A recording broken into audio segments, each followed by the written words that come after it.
Welcome to Tony McGee's Pro Football Plus. As you know, the Washington team is not in any longer, but we must talk about them in the beginning there. So what do? You go back, and before I announce the other co-host, you go back to a guy that his show started the same time as mine did. 36 years ago, he's been on. We've been gathering money for all that time so we can get him back on. Chick, welcome back to the show, man. Hey, Tony, how you doing? How you been doing? Well, thank you. Mike didn't pay you enough the last time. It's been so long. The last time we see you it was in the 90s, and now Mike didn't pay you enough back then? No, he didn't. Mike never pays enough. No, never pay enough. Speaking of, we got Mike Baker here. We got the Homer here, as you guys know him as Milton, Uncle Milton. We got Donna Hawkins there, and then we got the Heisman Trophy. Oh, is that the Heisman Trophy winner there, G? It is mine.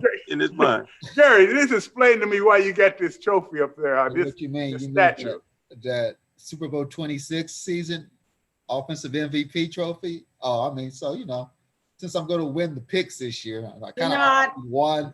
But we'll extend it for an extra week, just to give you guys a chance to tie me at best. But you won't win if we tie you. Say hey to Timmy. This is Timmy, by the Timmys. With that being said, let's talk about the new people the Washington team is bringing in. And really what they're doing, guys, and I want you to chime in on this right away, they're bringing in guys that was tied with this team when they were with the winning atmosphere that they had around here. They're bringing them back. Let's start with Martin Mayhew out the beginning. One of the best general managers in the league for years in Detroit. And now we got a chance to get him. But he was a cornerback for us back in the early days.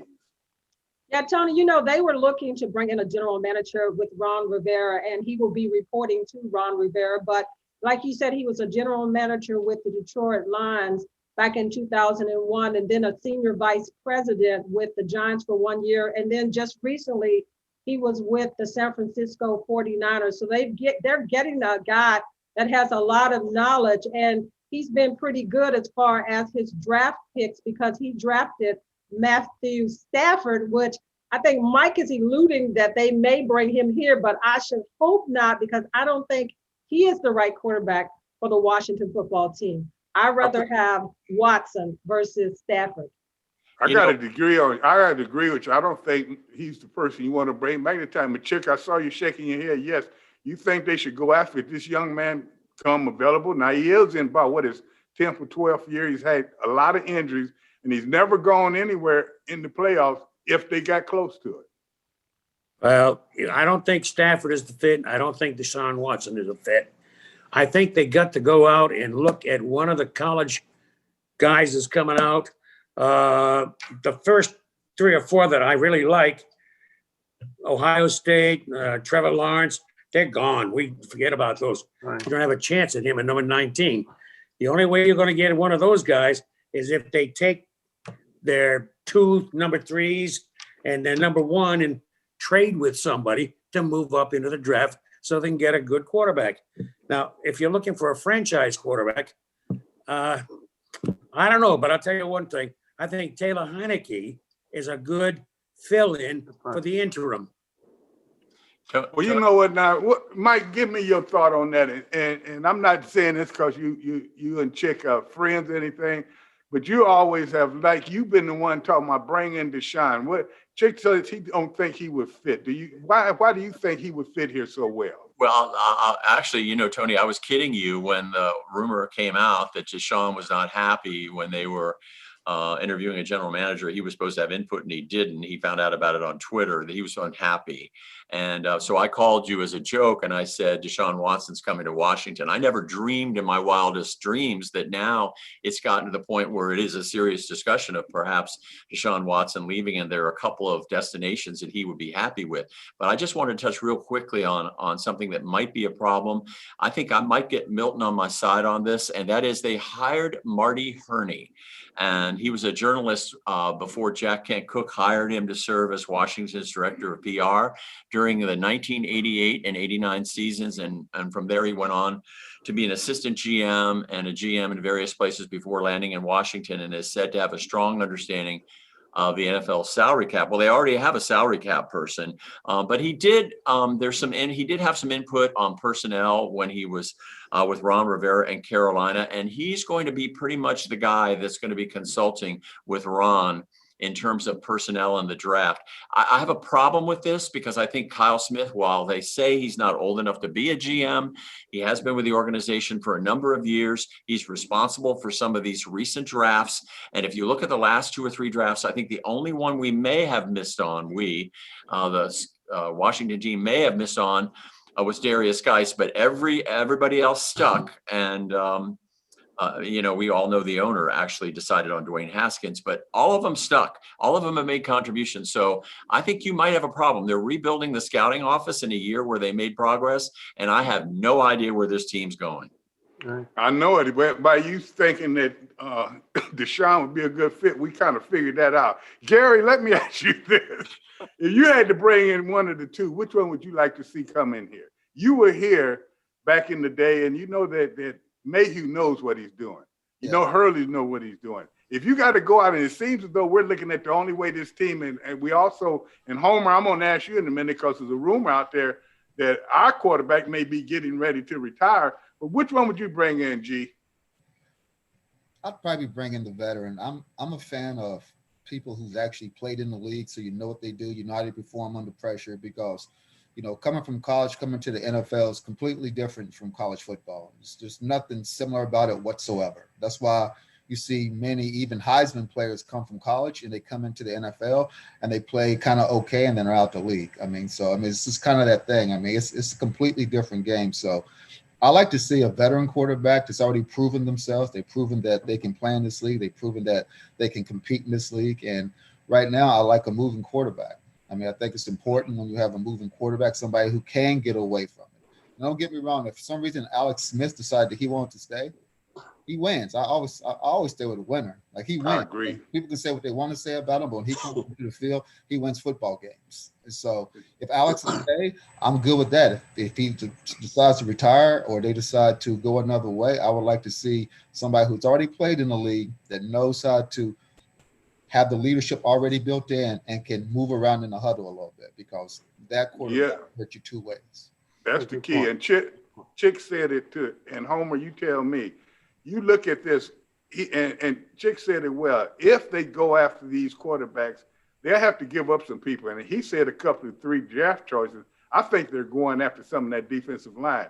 What is your thought process? Can there be another position when you got the 4th pick that would be very good for this Washington team? Well, first of all, I can't tell you how excited I am. I don't want to make this off season, as they always say, it's usually our Super Bowl, but to have everybody on the show speaking about what this might look like in the future. And I think the thumbs are up on that. We actually have a pretty good future ahead of us. So now back to the folks that they just brought on, Ernie and Mayhew. If you look at those hires, quality folks with track records. That's a culture impact right there. And I've known Martin for quite a while. In fact, when he was a rookie coming here, we had him over for dinner. And when you see the player, or you get a chance to sit down and talk to the player, you see, some substances, some serious substance, whether he has that helmet on or not. So following him, he did well in Detroit. He did well in San Francisco. I'm excited about them bringing him here. And so, yes, Mike, I do agree with you. As far as the quarterback, I'm with Chick on this one. I know I'm with Gary because you want to win. I don't care who's going to pop out at quarterback as long as we win. But I think right now with the way the league's going, I would like to see a quarterback that can go off script if things break down.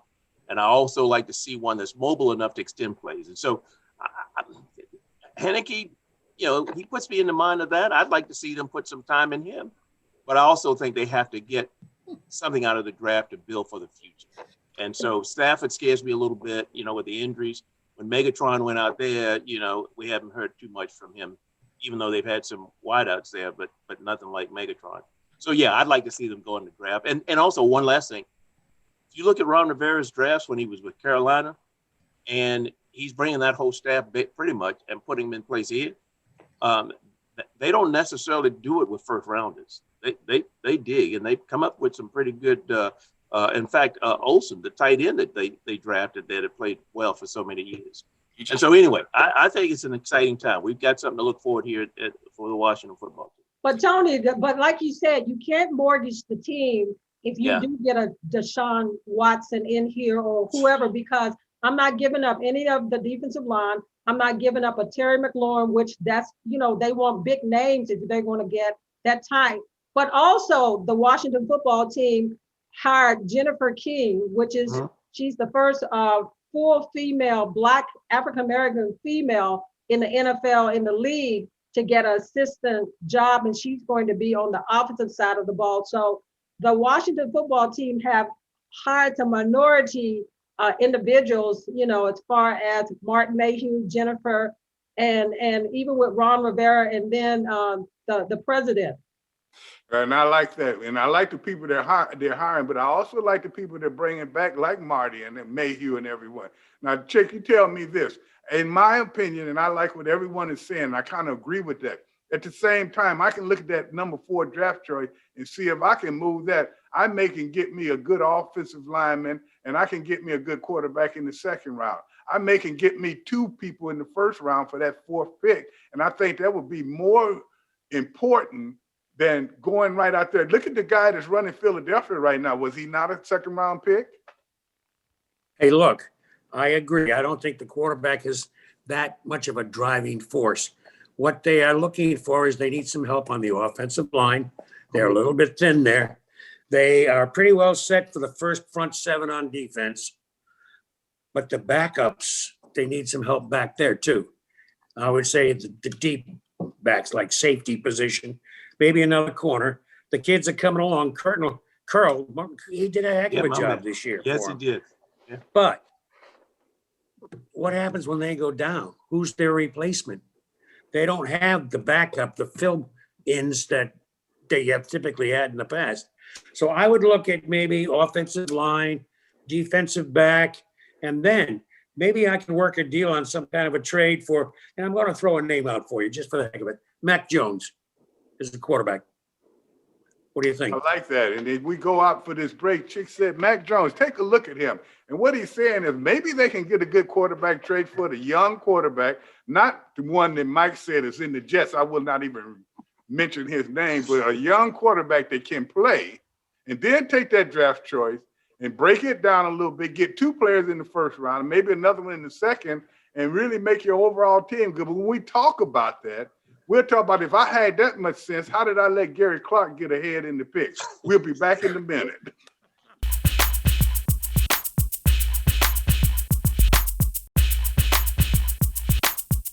All right, let me shut my mouth because I put my foot in it already, and my foot's pretty big. And I was talking about if I knew so much, how could Gary Clark win? Well, I found out that they did not have the 4th pick.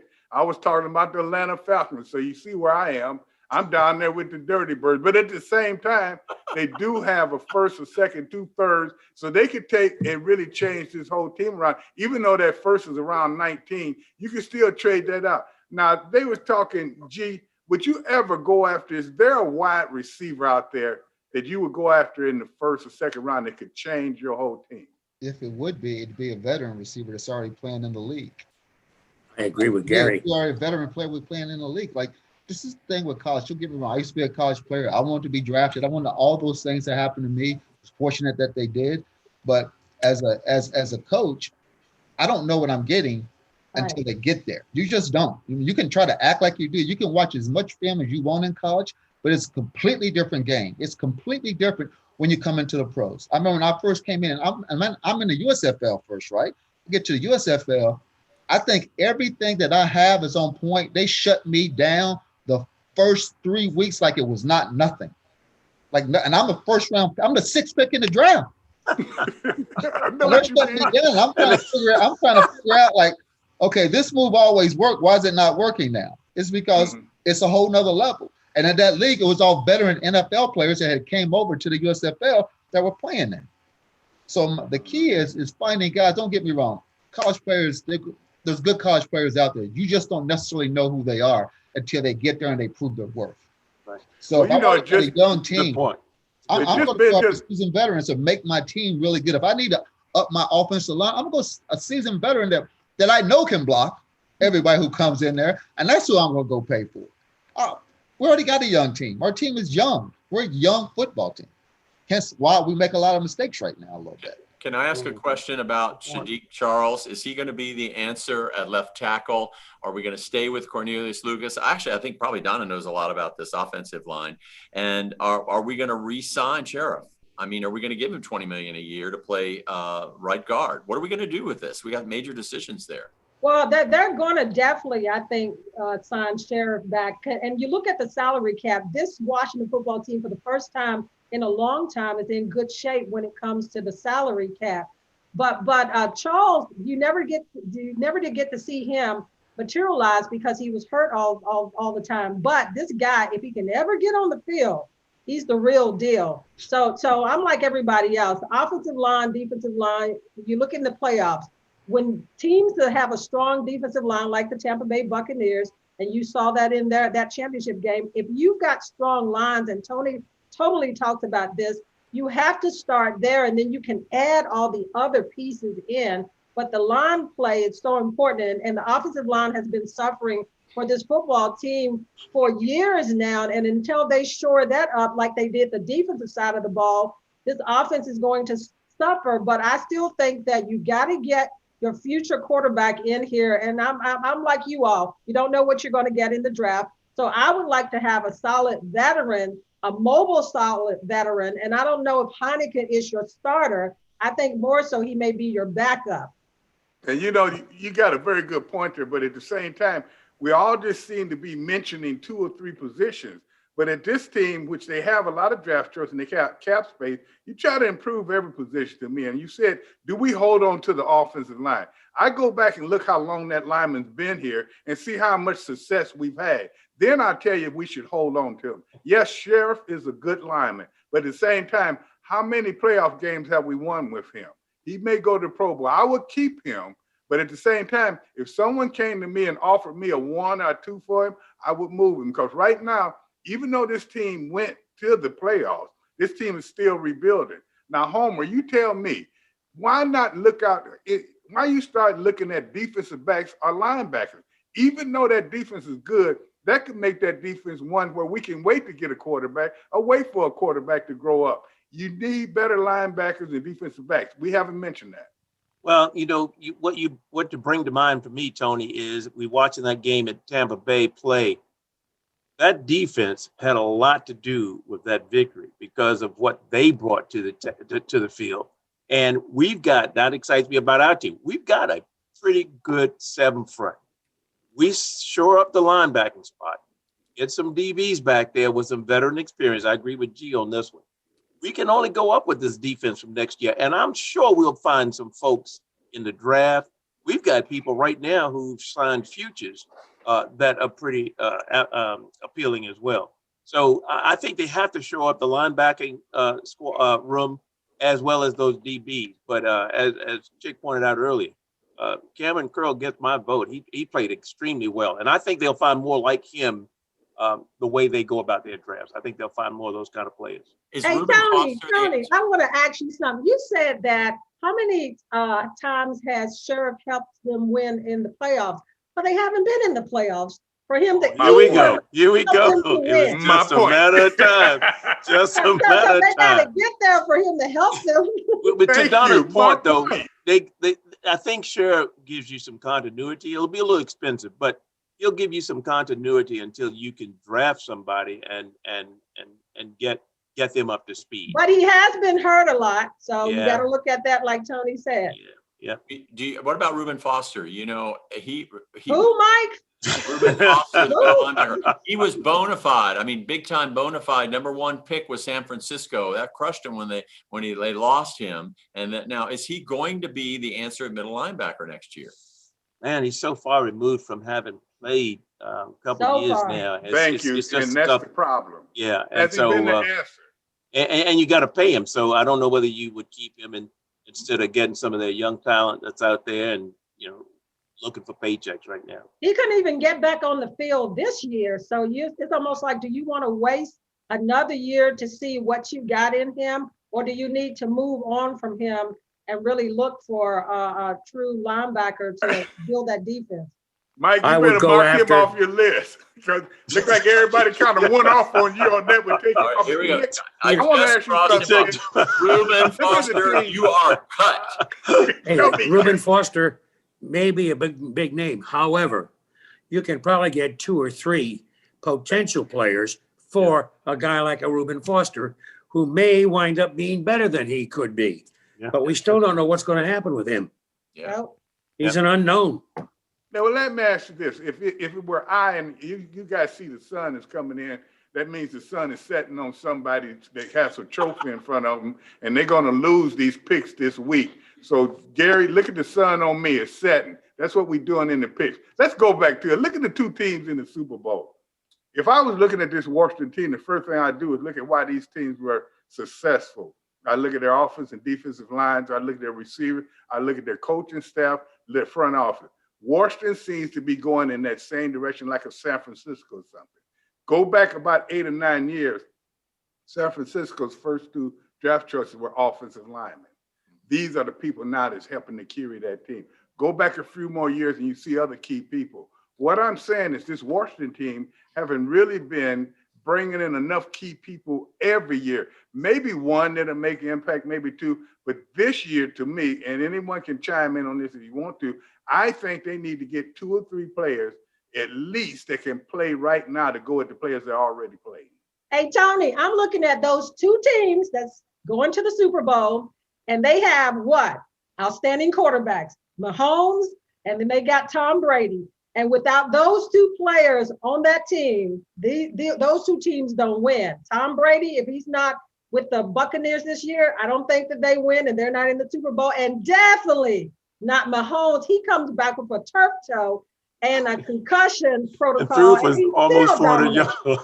So I'm saying, Tony, to me, you got to get a solid quarterback in here. And that's something that this Washington football team has not had in the last 5 or so years. So how about Aaron Rodgers, everybody? You know, Matt LaFleur is dying to trade him to Washington. You know that. No, he's not. Well, you know, it seems, Mike, you may have a point there, and I don't think Aaron's too happy right now. If you saw his thing at where his career is right now, and when you do move up to draft a quarterback, a position that he's playing, and even though he's the MVP, you can't feel good about that. And G, you know how that is.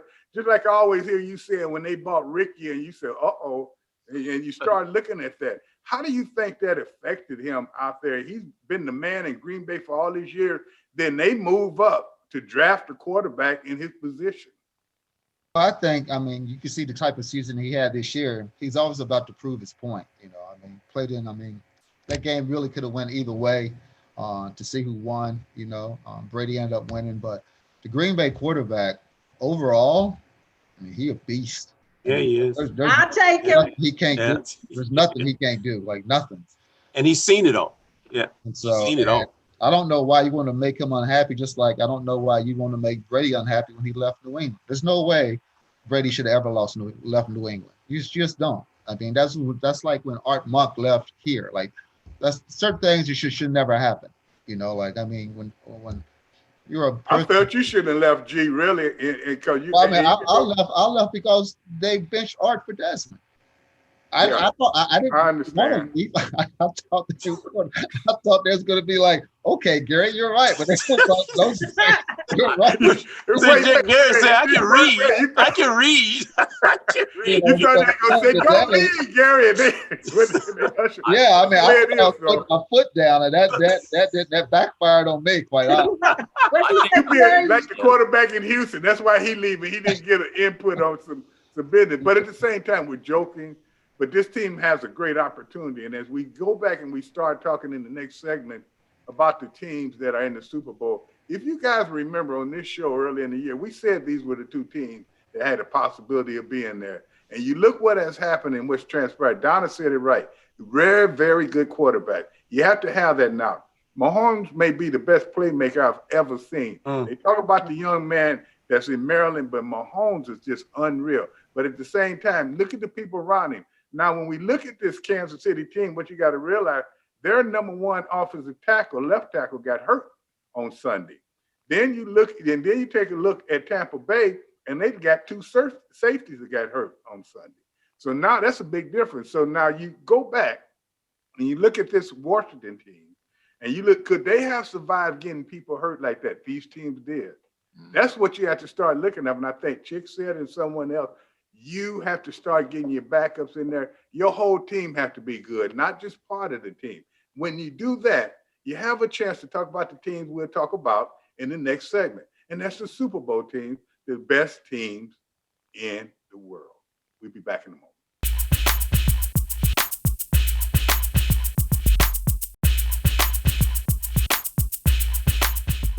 Welcome back. And as you know, we do have another show next week, as well as we have another show on the 24th of February, which will be our Black History Month show. And we'll have James Brown coming back in to be a host with one of those.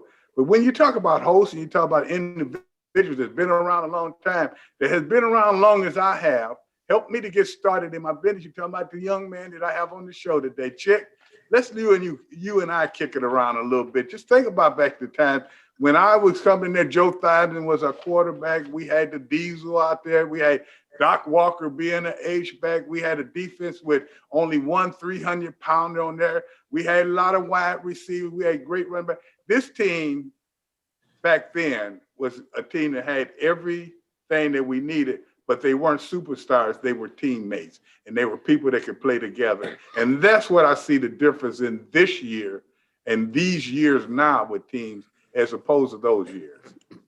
Yeah, what you had back then was a true team functionality. You're right. That concept seems to have been lost a little bit, but both Brady and Mahomes brought it back in their after-game comments yesterday about being a unified team with a unified goal for everybody. Now, I got to admit that when you were part of the Redskins, that defensive line was something else again.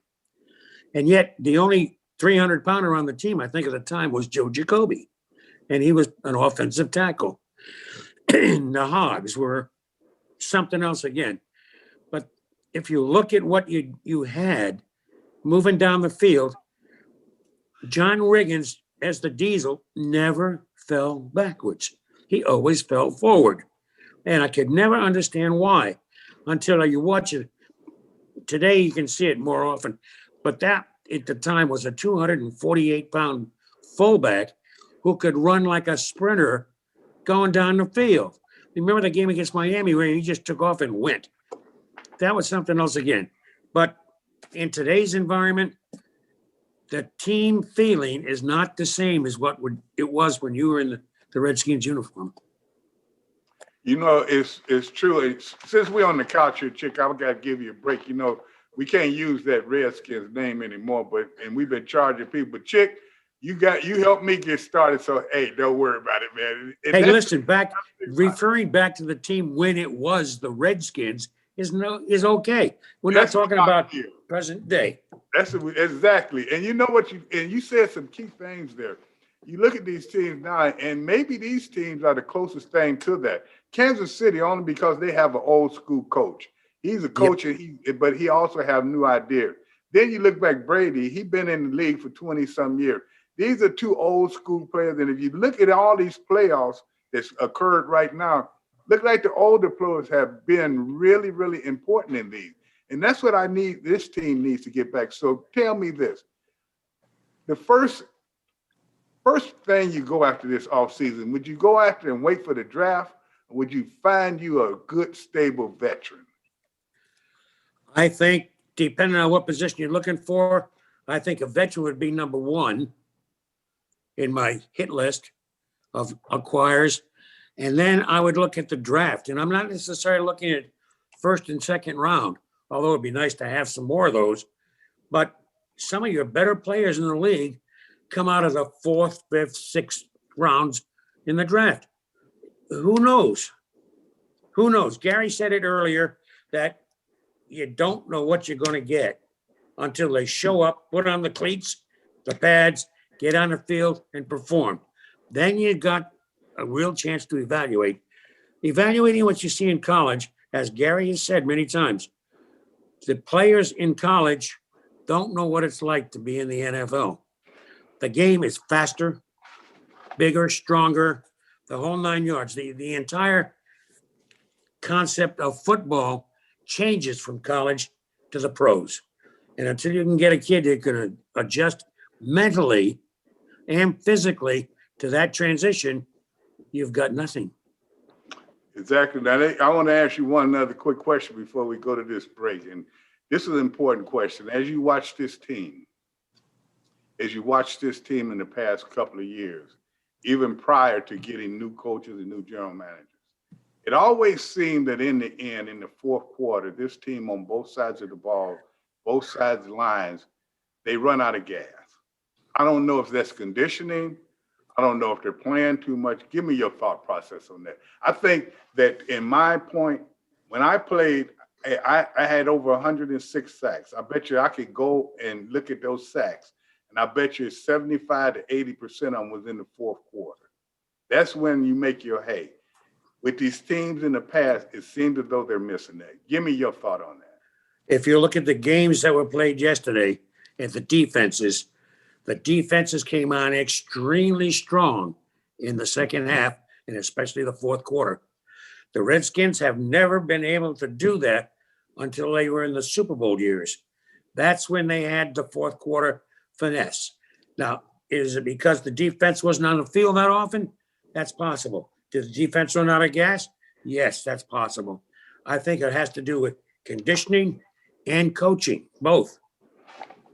And I tell you, that's a very important part. And for all you fans, when we come back, we're going to talk a little bit about conditioning coaching. But what we're doing right now, and I wanted to segue with that, is we're bringing back our tip of the week. Donna Hopkins went out because you aren't running the pandemic. I don't know about the rest of it. The only reason you can see me from chest up because you don't want to see me from stomach down. We bringing that tip back, and listen out for this. It'll be something you want to hear. Welcome to Tony McGee's Pro Football Plus Fitness Tip of the Week.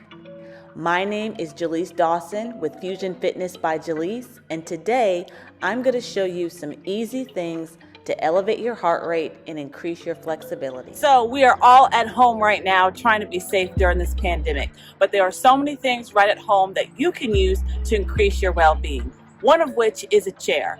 Whether you are outdoors or you're indoors, I'm going to show you some exercises that you can do to increase your strength and conditioning. Let's go. Place your hands on your chair or bench, right foot back and left foot back into a plank position. So this is engaging your deltoid muscles in your upper body and your core muscles in your core. Deep breaths in and out.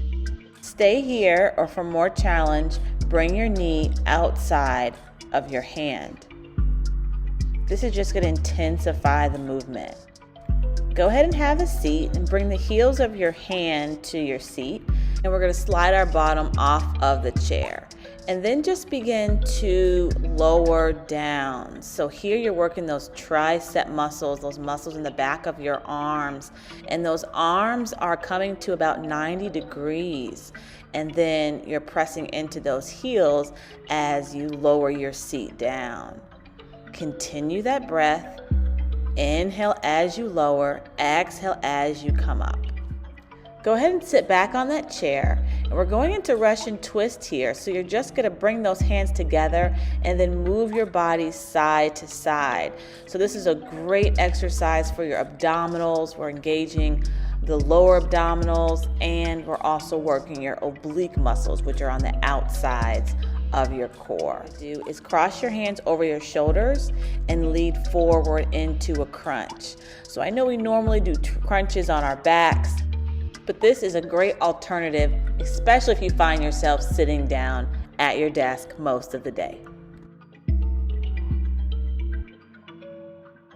Awesome job today. Stay active, stay safe, and see you next time. Well, when you start talking playoffs, you start talking Super Bowl, you talk about the best teams in the league. As I said on this show back in September, we said these two teams would be there.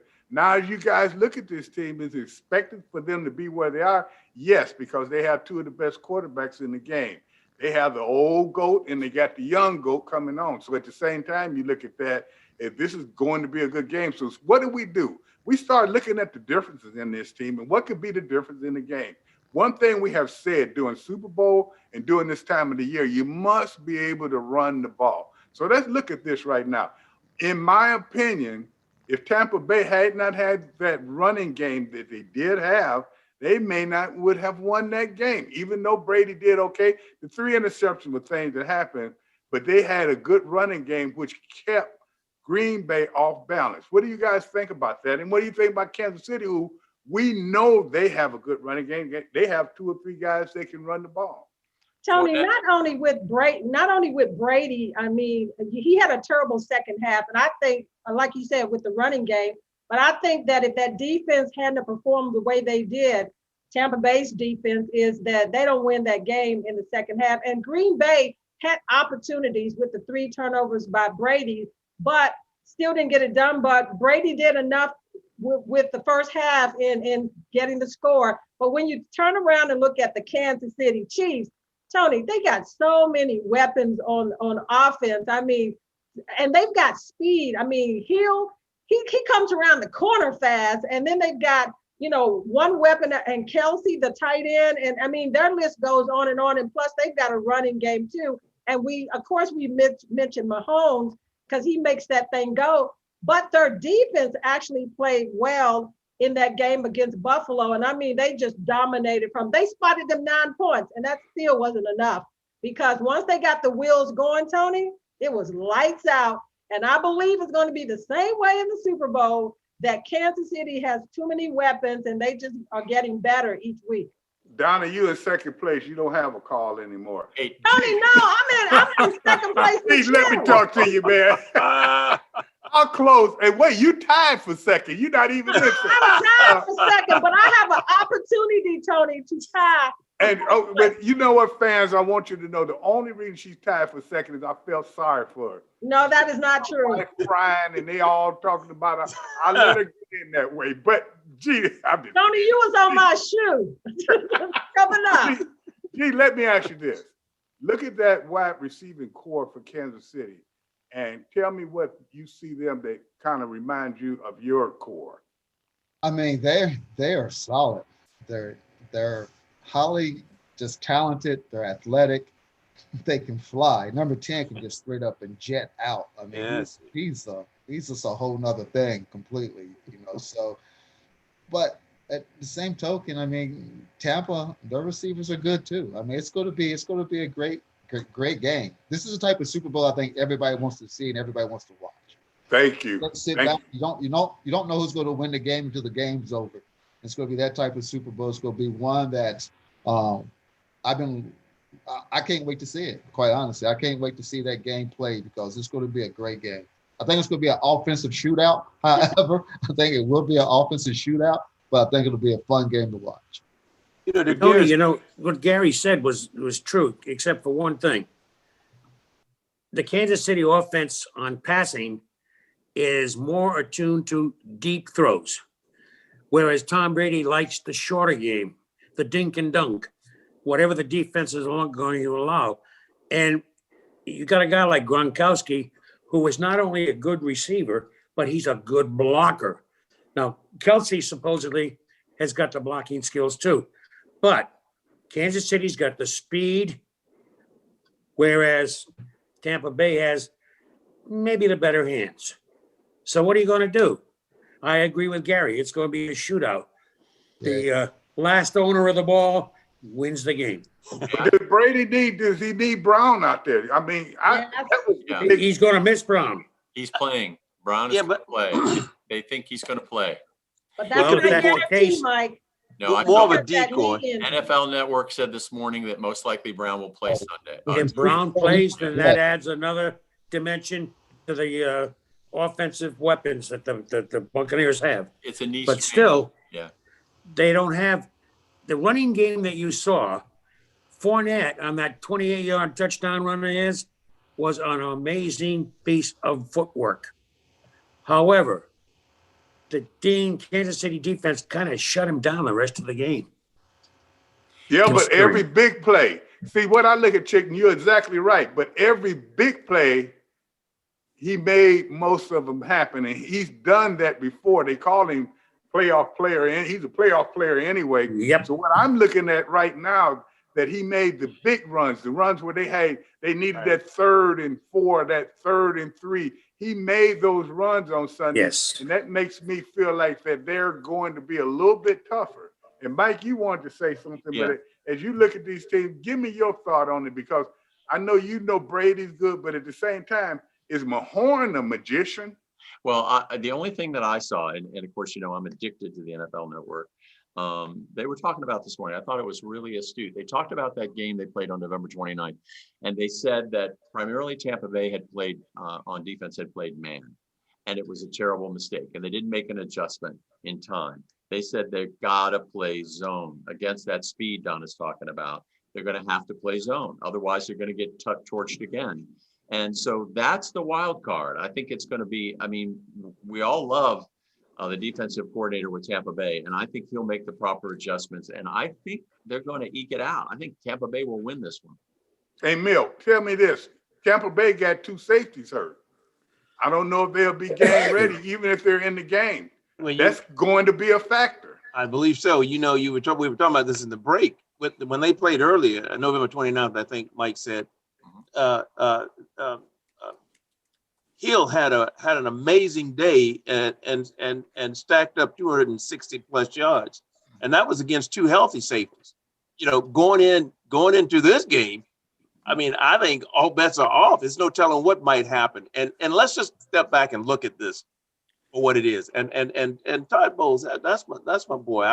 We go way back, but I think, like Donna said, I think that there are a lot of weapons on this team that even if you keep everything in front of you playing a 2 deep, if you want to play a 2 deep and zone it out, Mahomes he's a magician when it comes to that kind of stuff, man. And he can do stuff on and off script too. So you got Kelsey running those short seam routes. You got and in the slot, Hardeman in the slot. I don't know. You got to pick your poison. You can't cover everything.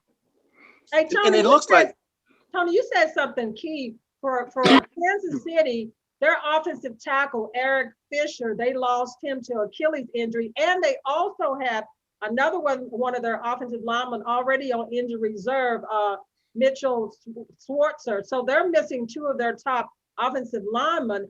But against Tampa Bay defense, that they came after Aaron Rodgers a lot. But if you come after Mahomes a lot, he can take off. And he's scooping passes to people. He's throwing baseball passes and all kind of passes to the players. So you got to be mindful of just him in general, and then just what he does to make that offense much better. But again, nobody is even talking about as far as Kansas City's defense, but their defense seemed to have gotten better since they last played Tampa Bay. Mike, we're going to have to take a break right now before I answer that question. Not that it was a great question anyway, but we'll be back in a minute and I'll answer it. As you know, I was looking at that trophy, and I know that I went into the last week doing pretty well. And you know what I did? I choked, and Gary won for now. But when we come back, it's just like the game we're talking about. Is Tampa going to have all their guns? When we pick this week, I'm going to have Gary so shook up that he may take a minus and tear that trophy down. But let's talk about this. If you do get the players back, and you're looking at this Kansas City team, but you know what?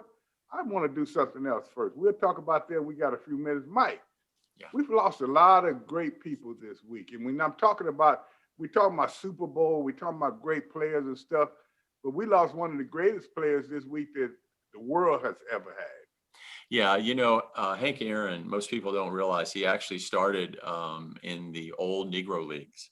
And there's quite a story as to how he got his first contract. I think we'll go over some of his stats, but it was a wonderful story that actually Willie Mays and Hank Aaron almost played together. But when Hank got his first contract offer, the Boston Braves offered him $500 more. This is over the course of the year. And he was thinking about his family, obviously. So he took the $500 extra dollars. Otherwise, you would have had Hank Aaron and Willie Mays on the same team with the New York Giants. But Hank, 1954, 1966, he played 20 seasons. He played over 20 seasons, 755 career home runs. He bested, of course, Babe Ruth in terms of that. One of the most remarkable things, only one of 3 players in all of baseball history to have been elected to 20 All-Star year games. And there's only 2 other players, and it, of course, was his buddy Willie Mays. They were very close. And Stan Musial. Only 3 players in history ever made 20 All-Star games. And were elected to 20 All-Star games. Clearly batted well over 300, a phenomenal hitter. And his biggest inspiration was Jackie Robinson. He took a lot of chapters out of Jackie's book and literally turned out to be one of the purest, if not the purest hitter in all of baseball.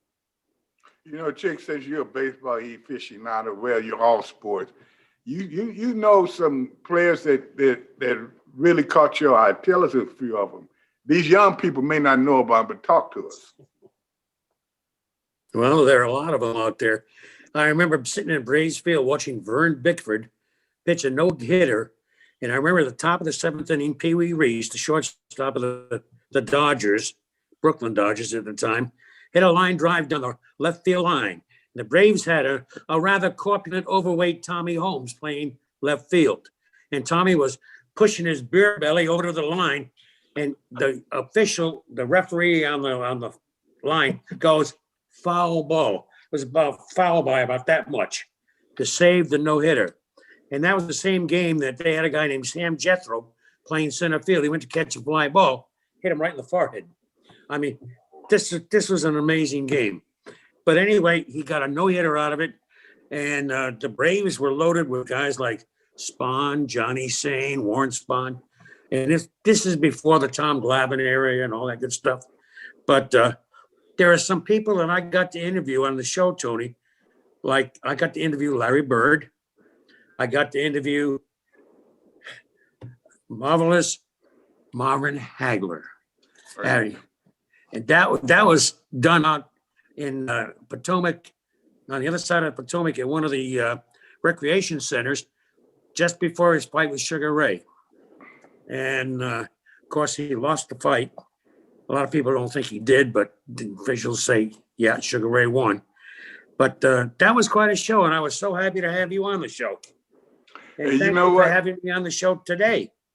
I appreciate that. I'm happy to have you. And just to kind of take that story to a little further, right after that, I was telling you, Marvin Hagler and I lived very close to each other up in Massachusetts. Matter of fact, we went to the same church together. So I used to get into all the fights. He'd get me the tickets and stuff. And I was one of those people, he did not lose that fight. But at the same time, I just think about how that fight went. And you young people may not know about that. So, Chick, we'll talk about it after the show. Hey, Tony. You won that fight. Hey, Tony, you was making sure that you didn't get in a fight with him, right? No question. Hey, Tony only outweighed him by about 50 pounds. Yeah, no, at that time it may have been 150. Yeah. But now let's go back to looking at these teams, and we're looking at some of the older players, but now we're looking at the days heroes. And you're looking at now, we know that when this Super Bowl come down, it'll come down to one of these quarterbacks playing the way we know they can play, and the best team will win. In you guys' opinion, what is the edge? Who has the edge in this game? And, we know we're a week or two out, but at the same time, somebody has the edge. Right now, I'm looking at, okay, yes, they had a great game and Kansas City pulled it out, but are you going to have a receiver that gets 269 yards this game? No. Oh. They did not have the big running back then. I'm speaking of Tampa. And they did not have a running back that could break it off like the young man can now. They do have that. And at the same time, they didn't have Brown. If Brown is back, I'm looking at this being a game that's going to be a lot closer than everyone thinks. Losing that offensive tackle is big, but at the same time, Mahorn's made those offensive linemen as good as they are. So losing them is not going to be a big factor. But losing a couple of safeties for Tampa Bay could be the big changer. So what I'm saying, this game is going to be so close that one player may be what makes the team win. Give me you guys' thought process on who you think will win very quickly and why. Hey, Tony, does it make a difference that Tampa is at home the first time in the league that a team has played at their home? I don't think so. But I think that the Kansas City Chiefs still has too much speed. They've got experience too because they were there last year. And I think that Mahomes and the receivers and all of those guys that they've got just create so many problems for you. I'm not taking anything from Tom Brady because he's been there too, but their defense is pretty solid. I think that still it may not be as close as you think, Tony. G, give me a thought. It'll be close. I mean, you really don't bet against Brady. I mean, what's this, 10 Super Bowls for him? You know, I mean, it's kind of hard, you know, to go against him. But it's going to be a great game. I mean, it's a toss-up who's going to win it, quite honestly. I'm kind of like Chick, whoever has the ball last wins, you know. I mean, it really comes down to that. I think it's going to be an offensive battle. I think the defense will come out there and they'll make good plays throughout the games. But if you look at points that's been scored even through the playoffs, it's, you know, typically you want your defense to hold them to 14 points or less. That has not happened for either side of the ball, quite honestly. So, I mean, I really don't know who's going to win the game. Milk. Whew, boy, you know, listen to all of these, this good input. I think two things: the run game, and I lean to Kansas City right now. Plus, as Donna said, they got brutal speed on that team. And I also look on the other side with the defense, and I give that edge to Tampa Bay. So, and I don't think it's going to be a high-scoring game either. I mean, I could be wrong, but I think there's going to be a level of offset to those to the passing game, and that's why it's going to default to who's doing the better job of running. And I think that plays to the defense. And so, expect Todd Bowles to have something cooked up from home. I don't know what it'll be, but also too, there's no speed in the Tampa Bay backfield behind center, so they'll know where to locate Brady. But I have to take Gary's nod. You don't want to bet against Brady, but he's got to be at the top of his game, I think, for Tampa Bay to win. Okay, Mike, we got about 30 seconds. I want to hit you, and I want to tell Chick thanks for being here. Chick's already said he know what it's going to take. Tell me, Mike, what do you know? Yeah, just real quickly in about 14 seconds, there's a unknown hidden secret here, and that is Arians played all those years with the Pittsburgh Steelers, who was offensive coordinator. About halfway through the season when Brady was languishing, they let Brady do a little more coaching and a little bit more play calling. You've got Arians and Brady against Andy Reid. Arians and Brady win this game.